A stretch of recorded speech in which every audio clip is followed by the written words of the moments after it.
Carucci with Jay Skurski at One Bills Drive. The Bills preparing to face the Atlanta Falcons Sunday. Big challenge there. Before we get into breaking that down, Jay, let's talk about the protests and kind of maybe putting a bow on a very hectic and newsy last few days. LeSean McCoy met with the media today, said and confirmed, as Jim Kelly had mentioned, that the two of them had exchanged texts and that all is good between them after Kelly criticized McCoy, said he had lost respect for him for the stretching he did during the anthem before last Sunday's victory against Denver.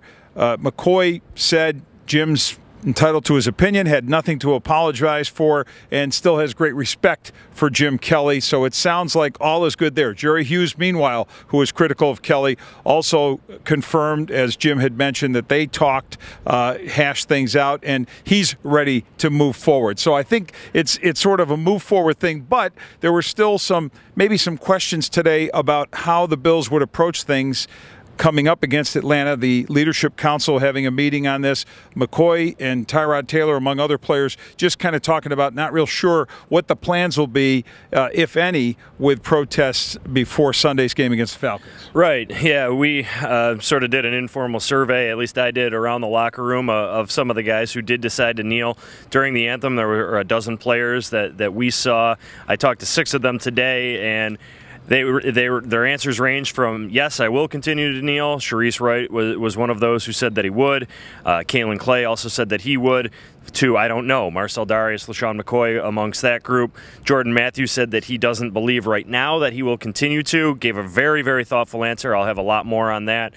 Planning to build my weekly column Inside the Bills around this issue, and I think you'll be pretty interested in a lot of the answers. As I said, still gathering those as we speak. But guys spoke passionately. Guys clearly were touched by this issue, and the movement on Saturday, not just here in Buffalo, but around the league, resonated, and you could tell that in this locker room. And I don't know that it's we'll see what the reaction is on Sunday, but I do think that this topic, President Trump, again today, was back at it, tweeting about the NFL. So it's not going away.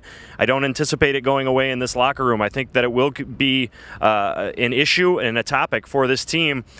Will it be a distraction? What's the definition of that word? Was it a distraction last Saturday? They went out and played a very good game against Denver the next day. So I don't anticipate so. I think that this team has the right leadership in place with those players that you mentioned, Lorenzo Alexander, Kyle Williams, LeSean McCoy, those types of players, and their head coach, Sean McDermott. I think he'll make sure that he knows what's at stake in terms of a huge road game with what would be possibly one of the biggest road victories in recent memory for this team. Without question. And you brought up Marcel Darius.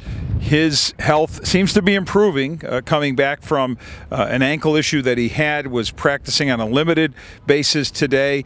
Jarrell Worthy out of concussion protocol finally after a very long stretch of that. So 2 defensive tackles coming back healthy. It would seem that this is the right time to kind of be as whole as you can be there, given the challenge of facing this great passing offense. Matt Ryan, those outstanding receivers, Julio Jones, and down the line, I mean, they are Mohamed Sanu, Taylor Gabriel, they are so threatening. And then Devonta Freeman in this running game also being extremely tough for this Bills defense, or any defense they handle. Yeah, Darius in particular is such a big topic for this team with the salary that he has and the issues and how many times we've been down this road talking about it. But yeah, until he's able to get back on the field and make a meaningful contribution to wins for this team, it will continue to be a topic. And the fact that he was able to practice, at least on a limited basis today is a good sign.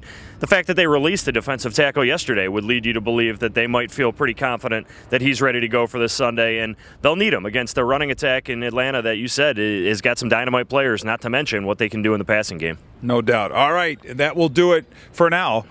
Here at One Bills Drive, for Jay Skurski, for Jim McCoy, I am Vic Carucci saying check back for much, much more on BuffaloNews.com, and check out all that we have going on the BN Blitz app.